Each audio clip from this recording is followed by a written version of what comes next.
ఈరోజు రాష్ట్రంలో వైఎస్ఆర్ కాంగ్రెస్ పార్టీలో ఉన్న కార్యకర్తల్ని నాయకుల్ని భయభ్రాంతులు చేయడానికి ఎప్పుడెప్పుడో ఏదో జరిగింది ఏదో మాట్లాడారు అని దొంగ కేసుల్ని ఫైల్ చేసి కొంతమంది పెయిడ్ ఆర్టిస్టులతో కేసులు పెట్టించి ఈరోజు తప్పుడు సాక్ష్యాలు సృష్టించి అంటే ఫేక్ ఐడీలను సృష్టించి వీళ్ళే తప్పుగా పెట్టి అవి కూడా ప్రూవ్ అయినాయి, మీ అందరు కూడా చూస్తున్నారు. కానీ వైఎస్ఆర్ కాంగ్రెస్ పార్టీ వాళ్ళని టార్గెట్ చేసి మొన్న సుధారాణి గారిని ఆడపిల్లని చూడకుండా కుటుంబంతో హైదరాబాద్ లో ఉంటే కిడ్నాప్ చేసి 5 రోజుల వరకు మరి కోర్టుకి సబ్మిట్ చేయకుండా ఎలా కొట్టారో జడ్జి గారి ముందర ఆమె తనకి తగిలిన దెబ్బల్ని చూపించింది, పోలీసులు వాడిన భాషను చెప్పింది, తాను ఎంత అవమానపడింది, ఎలా బాధపడింది, ఎలా దెబ్బలు తినిందో ఏడుస్తూ చెప్పడం కూడా మనం గమనించాం. అలాగే నిన్న కడపలో సునీత అనే మరొక పార్టీ కార్యకర్తని వాళ్ళ ఇంటికి మిడ్ నైట్ లో వెళ్లి పోలీసులు ఎలా బెదిరించారో ఆ ఇంటి ముందున్న సీసీ ఫుటేజ్ లో మీకే క్లియర్ గా కనిపిస్తుంది. ఈరోజు మా వైఎస్ఆర్సీపీకి సంబంధించిన వాళ్ళు నిజంగా ఎవరైనా తప్పు చేస్తే మీరు కేసు పెడితే మేమేమనుకోం, కానీ తప్పు చేయని వాళ్ళని తప్పుడు కేసులు పెట్టి ఫేక్ ఐడీలతో వాళ్ళని ఇరికిచ్చి వాళ్ళని కొట్టి ఆ ద్వారా అందరినీ భయపెట్టాలనుకుంటే మాత్రం వైఎస్ఆర్ కాంగ్రెస్ పార్టీకి పోరాటాలు కొత్త కాదు. మా నాయకుడు, మా బ్రాండ్. ఎవరికైనా అన్యాయం జరిగితే జగనన్న ఊరుకోడు. జగనన్న వెనక మేము సైనికుల్లాగా పోరాడతామని కూడా హెచ్చరిస్తున్నాం.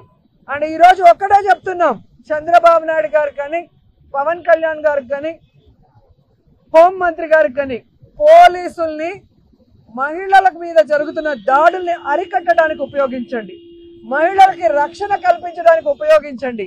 అంతేగాని వైఎస్ఆర్ కాంగ్రెస్ కార్యకర్తల మీద, నాయకుల మీద తప్పుడు కేసులు పెట్టి అరెస్టు చేయాలని మీరు ఉపయోగిస్తే మీరు చరిత్రహీనులుగా మిగిలిపోతారని కూడా ఈ సందర్భంగా తెలియజేసుకుంటున్నాను. ఎందుకంటే మీరే ఈ రోజు అసెంబ్లీలో జరిగింది 5 నెలల కాలంలోనే విమెన్ ట్రాఫికింగ్ దాదాపుగా 7,200 మందిని ఈరోజు అమ్మేశారు. అంటే ఈ ప్రభుత్వం ఎంత ఫెయిల్యూర్, ఎంత దిగజారిపోయింది పోలీస్ వ్యవస్థ అనేది కూడా మీరు తెలుసుకోవాలి. ఎందుకంటే గతంలో పవన్ కళ్యాణ్ గారు 34,000 మందిని విమెన్ ట్రాఫికింగ్ చేశారని మాట్లాడారు. అదే మనుషులు ఈరోజు అసెంబ్లీలో ఉన్నారు.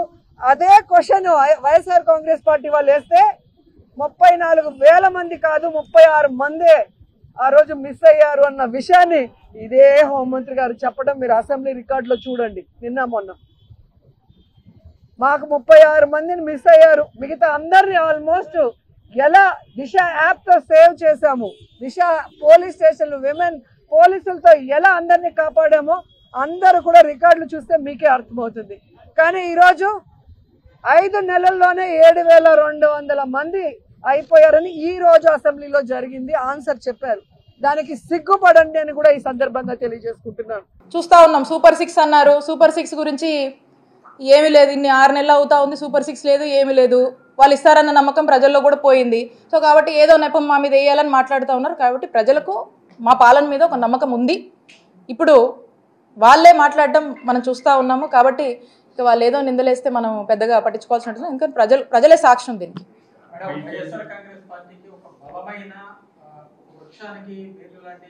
సోషల్ మీడియాని ప్రణాళిక ప్రకారం అరెస్టులు, భయాలు వీటి ద్వారా సోషల్ మీడియాని నిర్వీర్యం చేసి మీ పార్టీ దూరం చేయడానికి ఏమైనా ప్రయత్నం? అవును, ఇప్పుడు వైఎస్ఆర్ కాంగ్రెస్ పార్టీ అంటే ఈరోజు మేము అపోజిషన్లో ఉన్నామండి. అపోజిషన్లో ఉన్నాము, ప్రజల వాయిస్ లాగా ఉన్నాము, వాయిస్ ఫర్ ద పీపుల్ లాగా ఈరోజు వైఎస్ఆర్ కాంగ్రెస్ పార్టీ పనిచేస్తుంది. మీరు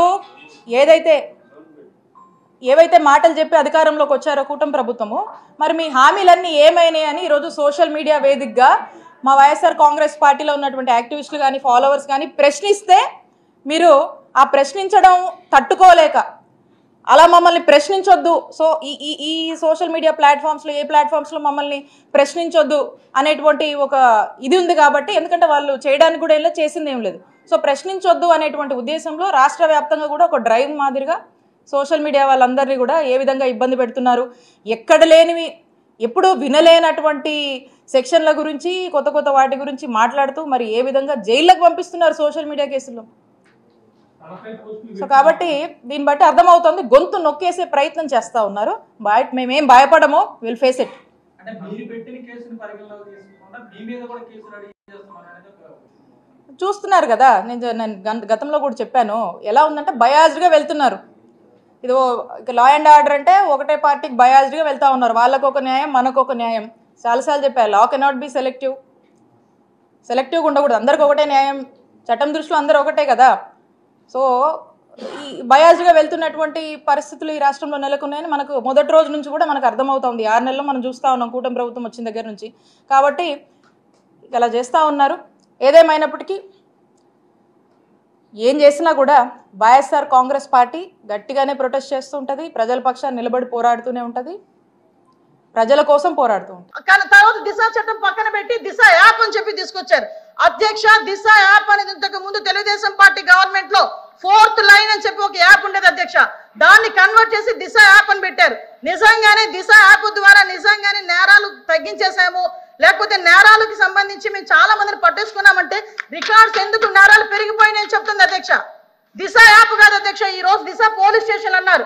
ఆ రోజు మహిళా పోలీస్ స్టేషన్ బోర్డులు తీసి దిశ పోలీస్ స్టేషన్ అని పెట్టడం నిజం కాదా అధ్యక్ష? మీ సభ్యులు చెప్పాలి, పోలీస్ ఆఫీసర్ కదా ఆయన. ఆ రోజు దిశ మహిళా పోలీస్ స్టేషన్ బోర్డులు మార్చి దిశ పోలీస్ స్టేషన్ అని ఏర్పాటు చేసి ఈవెన్ నిర్భయ యాక్ట్ గురించి చెప్పారు. నేను అన్ని విషయాలు మాట్లాడడానికి సిద్ధపడి అక్కడికి వచ్చా. నిర్భయ యాక్ట్ గురించి మాట్లాడేది అధ్యక్ష. దిశ చట్టం అని చెప్పి లేని చట్టాన్ని తీసుకొచ్చిన తర్వాత చాలా మంది దిశ పోలీస్ స్టేషన్కి వెళ్ళి మీకు కంప్లైంట్ ఇచ్చామంటే దిశ చట్టం ద్వారా మేము నోట్ చేస్తున్నామన్నారు. నిర్భయ చట్టాన్ని కనీసం పెట్టడానికి కూడా ముందుకు రాలేదు అధ్యక్ష.